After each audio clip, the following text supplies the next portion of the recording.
Have you ever noticed in children how so easily they're able to turn almost everything into a game? They're able to find joy in all sorts of things, or actually smart parents are able to do that too, where they get their kids to do everything by turning everything they're doing into a game. Okay, let's play a game. Let's see who can stay quiet for the longest.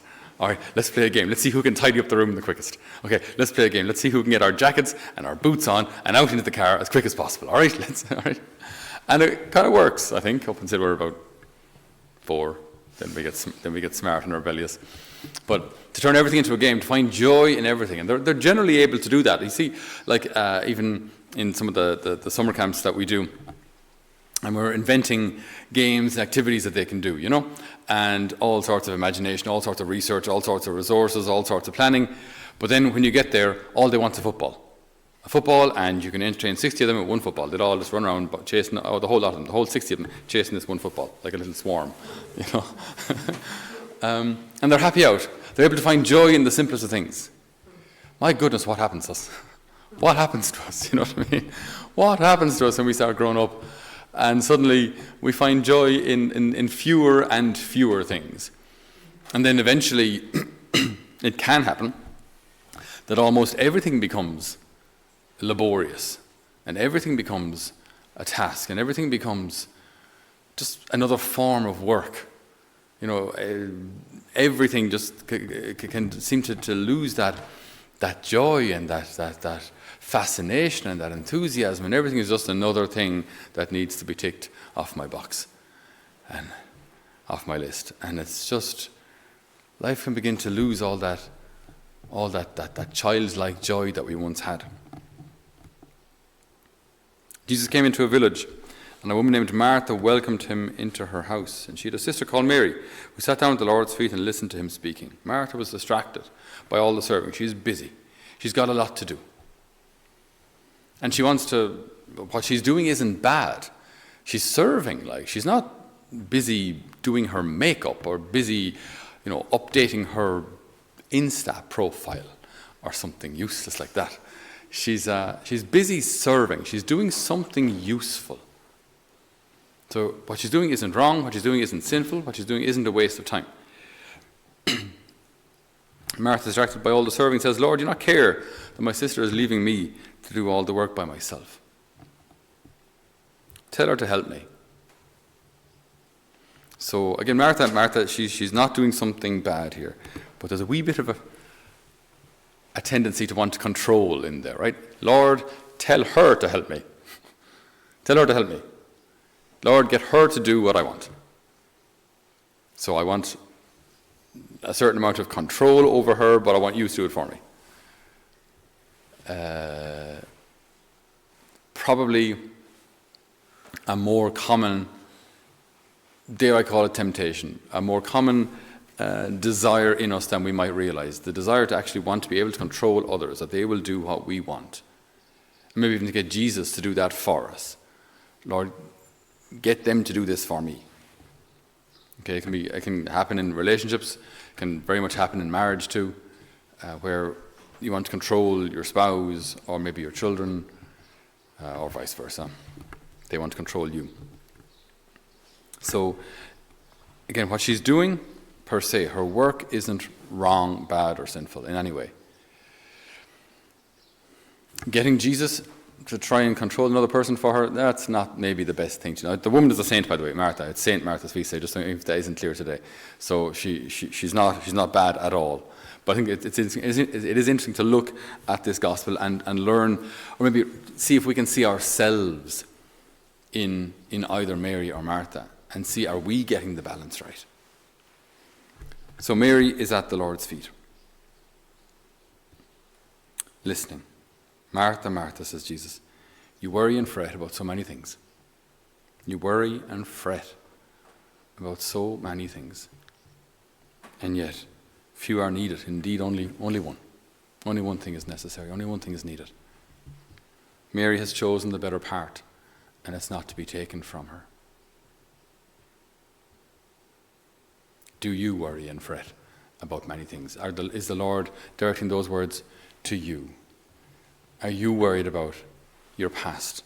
Are you worried about the pain and the hurt and the rejection and the challenges, the failures of the past? Are you worried and fretting about them? At the present then, or in the present, your present situation, are you feeling restless about where you are?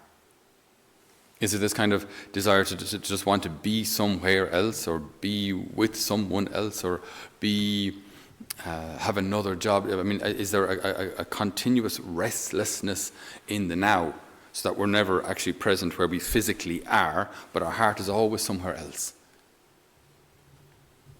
And are we looking towards the future with fear? Are we looking towards the future maybe even a little hopeless?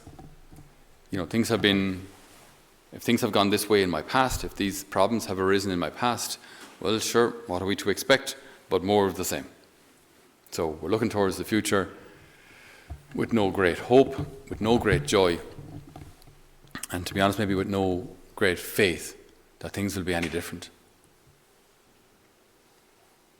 Do we worry and fret about many things? I think we probably do. We probably do. So if we get bogged down into this Martha-like way of living, and as I say, the woman did become a saint, so she's okay. But this gospel, I think, does highlight to us where some of our weaknesses may be.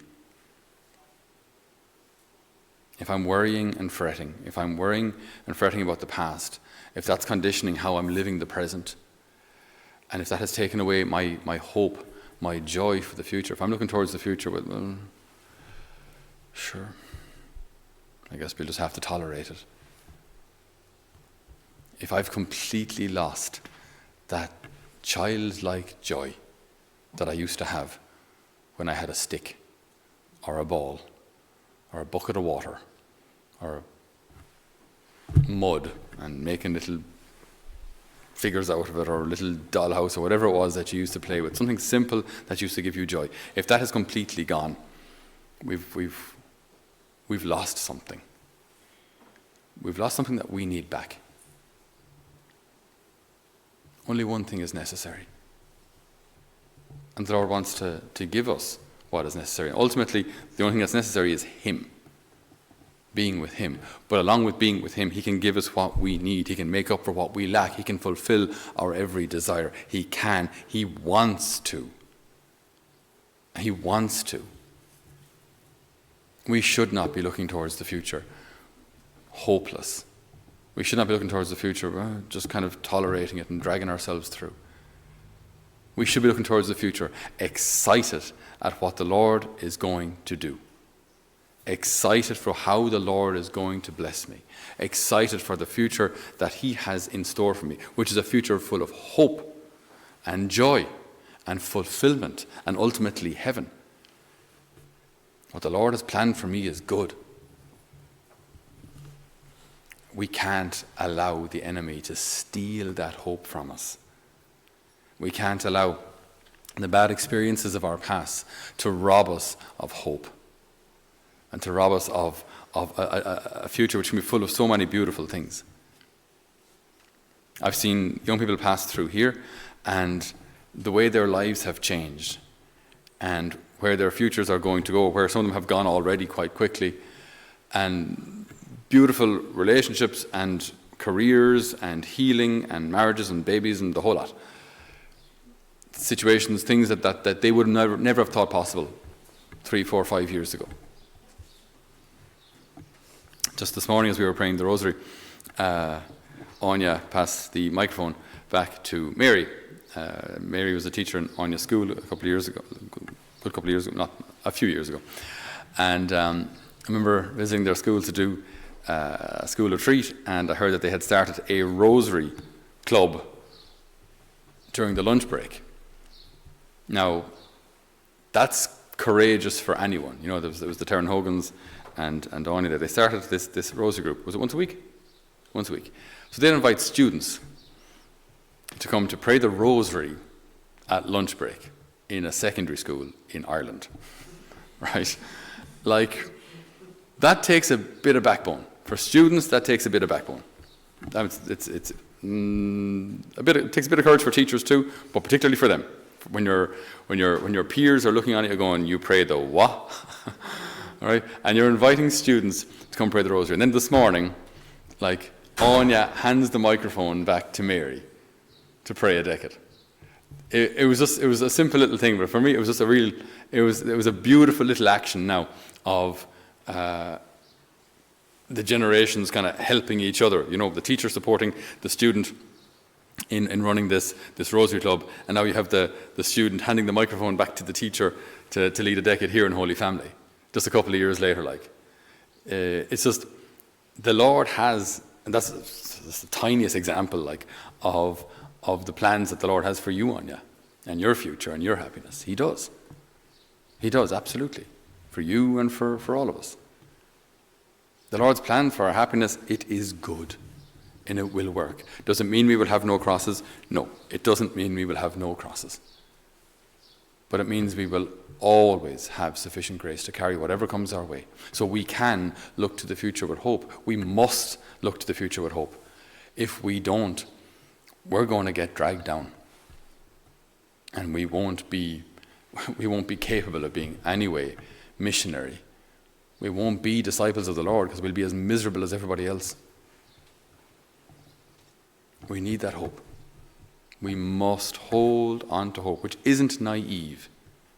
If we look at our past and we look at the Lord's track record and look at what he has done and how he has blessed us, he has not left us alone in the past. He will not leave us alone now. We can and we must look to the future with hope.